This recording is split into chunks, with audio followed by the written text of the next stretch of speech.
بسم اللہ الرحمن الرحیم۔ صبر کا پھل۔ بہت پیاری کہانی۔ پرانے زمانے کی بات ہے جب گاؤں کی گلیاں تنگ، گھر مٹی کے اور لوگوں کے دل بڑے ہوتے تھے۔ ایسے ہی ایک چھوٹے سے گاؤں میں کرتار سنگھ اس کی بیوی شمیم رہتے تھے۔ دونوں کی زندگی سادہ تھی مگر دل محبت اور شکر سے بھرے ہوئے تھے۔ ایک سال بارشیں نہ ہوئیں، کھیت سوکھ گئے، جنگل کی لکڑیاں بیکار ہو گئیں۔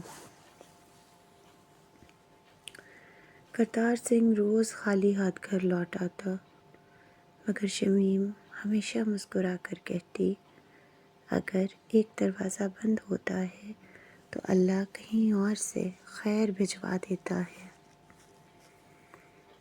کرتار سنگھ کہتا، تمہارے صبر کے سہارے ہی تو میں کھڑا ہوں۔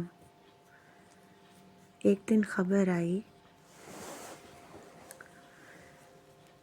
کہ جنگل کے بڑے درختوں پر ٹیکس لگا دیا گیا ہے، اب صرف امیر لوگ لکڑیاں کاٹ سکتے ہیں۔ کرتار سنگھ کے پاس اتنے روپے کہاں، وہ ٹوٹ کر رہ گیا۔ شمیم نے اس کے کندھے پر ہاتھ رکھا اور بولی، ہم نے کبھی حرام نہیں کھایا، اللہ نے چاہا تو ہمارا رزق زمین کے نیچے سے بھی نکال دے گا۔ کرتار سنگھ کام کی تلاش میں 8 میل دور قصبے کی طرف نکلا۔ شام ڈھل گئی، پھر رات ہو گئی مگر وہ نہ لوٹا۔ شمیم دروازے پر بیٹھی رہی، اس کی آنکھوں سے دعا، ڈر اور امید ایک ساتھ جھلک رہے تھے۔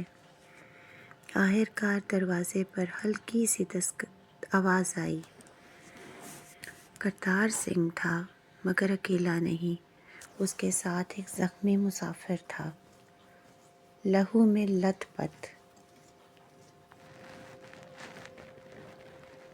شمیم نے فوراً پانی، چادر اور مرہم نکالا۔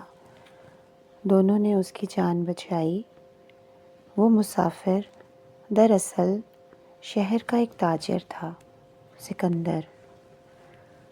جاتے وقت اس نے کہا، آپ دونوں کی نیکی کبھی نہیں بھولوں گا، اگر ضرورت ہو تو شہر میں میرا دروازہ کھٹکھٹانا۔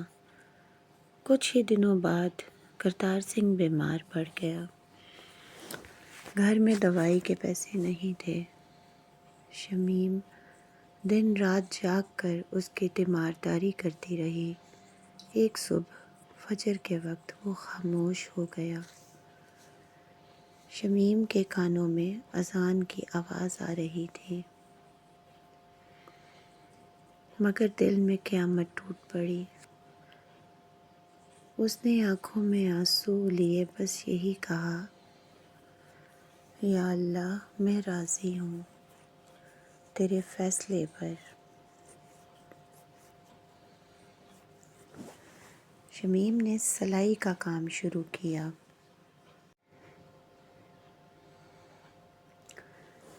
گھر میں کچھ نہ تھا مگر اس نے کبھی کسی کے آگے ہاتھ نہیں پھیلایا۔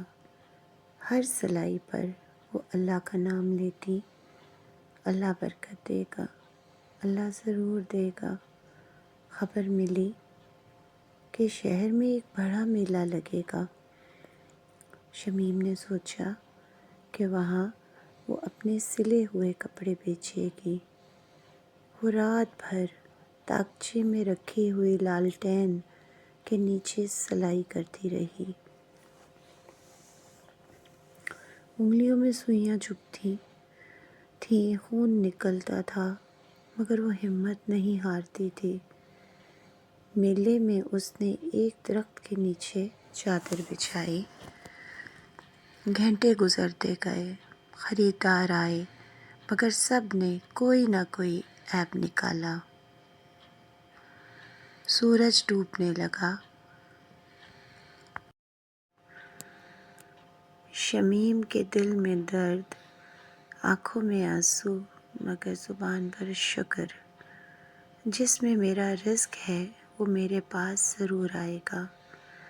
شام کے وقت کسی نے پیچھے سے پکارا، بی بی آپ یہاں؟ وہی زخمی مسافر سکندر اس کے سامنے کھڑا تھا۔ اس نے حیرت سے شمیم کے کپڑوں کو دیکھا اور کہا، میں نے آپ کے شوہر کو بہت ڈھونڈا تھا، آپ ان کی بیوی ہیں؟ شمیم کی آنکھیں نم ہو گئیں۔ اس نے کہا، وہ اللہ کو پیارے ہو گئے۔ سکندر چند لمحے خاموش رہا، پھر بولا، بی بی میں آپ کا سارا سامان خرید لیتا ہوں، جو قیمت آپ کہیں گی اس سے بھی زیادہ دوں گا، اور ہر مہینے میرے پاس مال بھیج دیجیے۔ شمیم پر جیسے رحمت کی بارش ہو گئی۔ شمیم کا کام چلنے لگا، اور پھر ایک دن عورتیں آ کر کہنے لگیں، ہمیں بھی سلائی سکھا دیں، ہم بھی رزق حلال کمانا چاہتی ہیں۔ یوں اس کا گھر ایک چھوٹا سا ہنر کمرہ بن گیا۔ عورتیں سلائی سیکھتیں، ہنستی، کام کرتی، اور بچوں کو بھی امید دینا سیکھ جاتی۔ شمیم کہتی، رزق دور سے بھی آئے مگر آتا ضرور ہے، بس صبر سے کام لو۔ اللہ کو اپنے وقت پر سب کچھ بھیجنے دو۔ ایک شام شمیم اکیلی بیٹھ کر آسمان دیکھ رہی تھی۔ ہوا ہلکی تھی، سورج ڈوب رہا تھا۔ اس کی آنکھوں میں نمی تھی، مگر دل مطمئن۔ اس نے آسمان کی طرف دیکھ کر کہا، یا اللہ، تو نے دیر کی مگر کبھی اندھیرا نہیں رہنے دیا۔ صبر کا پھل تو واقعی بہت میٹھا ہوتا ہے، اور نیکی کبھی ضائع نہیں ہوتی۔ اللہ کی رحمت دیر سے آتی ہے مگر آتی ضرور ہے۔ صبر سب سے بڑی دولت ہے۔ جو حلال کماتا ہے اللہ اس کی نسلوں تک خیر پھیلا دیتا ہے۔ دیر سے آنے والی بھلائی بھی اللہ کی طرف سے ہی ہوتی ہے۔ اگر آپ کو یہ کہانی اچھی لگی ہو تو اپنی رائے کا اظہار کامنٹ میں ضرور کیجیے گا۔ اللہ پاک ہم سب کا حامی و ناصر ہو۔ آمین ثم آمین۔ جزاک اللہ۔